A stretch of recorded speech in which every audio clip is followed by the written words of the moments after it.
हरियाणा में लोकसभा छठे चरण के लिए हो रहे हैं चुनाव। आइए आपको बताते हैं कि हरियाणा की सभी 10 सीटों पर कौन जीतेगा चुनावी दंगल।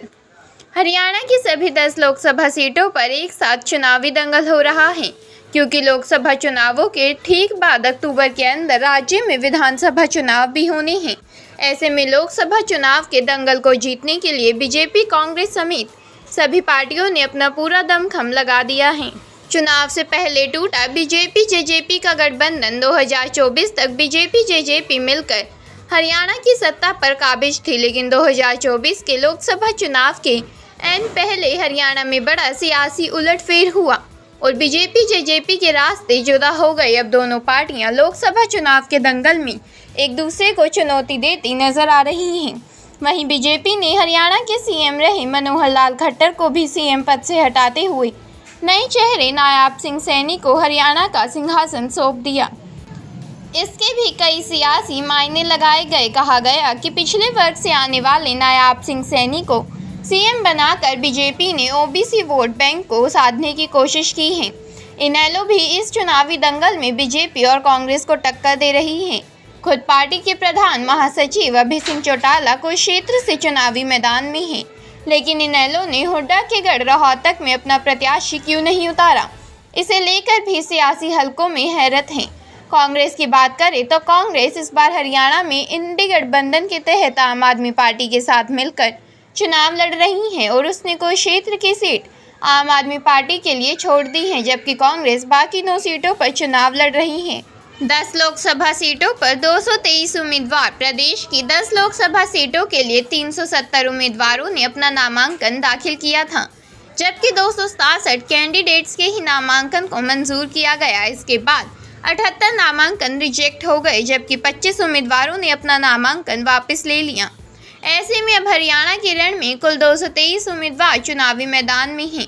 आइए जानते हैं करनाल की टक्कर में कौन है। हरियाणा की हाई प्रोफाइल सीटों में शुमार करनाल लोकसभा सीट में कुल 19 कैंडिडेट चुनावी मैदान में हैं। करनाल से बीजेपी ने हरियाणा के पूर्व सीएम मनोहर लाल खट्टर को अपना प्रत्याशी बनाया है। वहीं कांग्रेस ने युवा चेहरे दिव्यांशु बुद्धिराजा को करनाल से मैदान में उतारा है, जबकि जननायक जनता पार्टी ने स्थानीय उम्मीदवार देवेंद्र कादियाना को टिकट दिया है।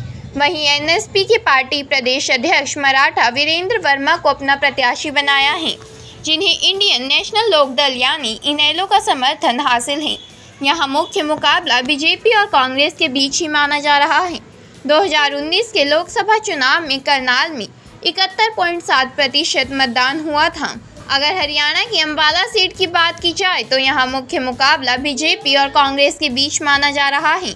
बीजेपी ने अंबाला से इस बार बीजेपी के द्विगंत सांसद रतनलाल कटारिया की धर्मपत्नी बंदो कटारिया को टिकट दिया है, जबकि कांग्रेस ने वरुण चौधरी को चुनावी मैदान में उतारा है।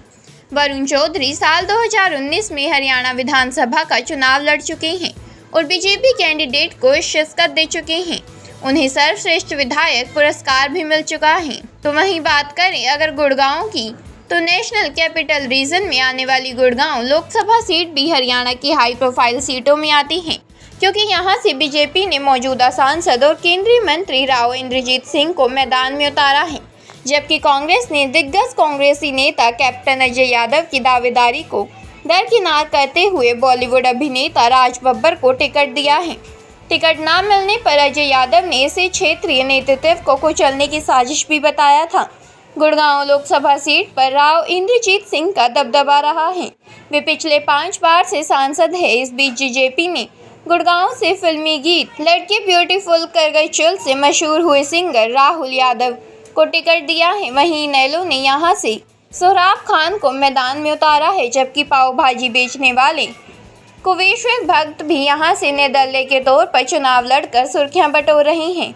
2019 के लोकसभा चुनाव में गुड़गांव में 72.9% मतदान हुआ था। तो वहीं अगर आप जानना चाहते हैं कोई क्षेत्र सोनीपत, सिरसा, हिसार जैसी हरियाणा की अन्य सीटों पर कौन, कहां से और कैसे चुनाव लड़ रहा है, तो जुड़े रहें हमारे साथ।